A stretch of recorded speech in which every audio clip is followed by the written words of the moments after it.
বেশ কয়েকদিন ধরেই বলিউডে অভিষেক ঐশ্বরিয়ার বিবাহ বিচ্ছেদের জল্পনা তুঙ্গে। তারকা দম্পতির আলাদা হওয়া থেকে ডিভোর্সের পথে এগানো চর্চায় উঠে এসেছে নানা তথ্য। ফেসবুক ইনস্টাগ্রাম জুড়ে শুধুই ঐশ্বরিয়া অভিষেকের সম্পর্ক ভাঙার জল্পনা।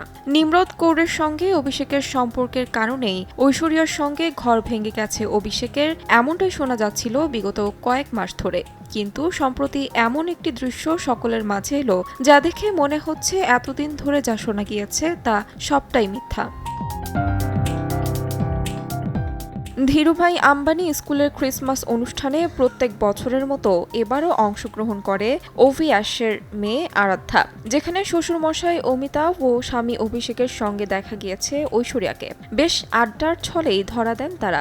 বচ্চন পরিবারের সেই ক্যামেরাবন্দি মুহূর্ত সামাজিক যোগাযোগ মাধ্যমে ছড়িয়ে পড়তেই ভক্তদের মনে উঠে এসেছে নানা কৌতূহল। তবে কি মেয়ে আরাধ্যার জন্যই আবারও এক হলেন ঐশ্বরিয়া অভিষেক?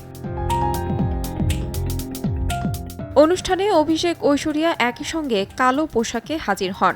ভাইরাল ভিডিওতে দেখা যায় অভিষেক ঐশ্বরিয়া ও অমিতাভের সঙ্গে অনুষ্ঠানে প্রবেশ করছেন।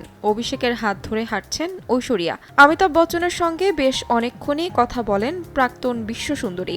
শুধু তাই নয়, ঐশ্বরিয়ার লুটিয়ে পড়া ওড়না সামলাতেও দেখা গেল অভিষেককে।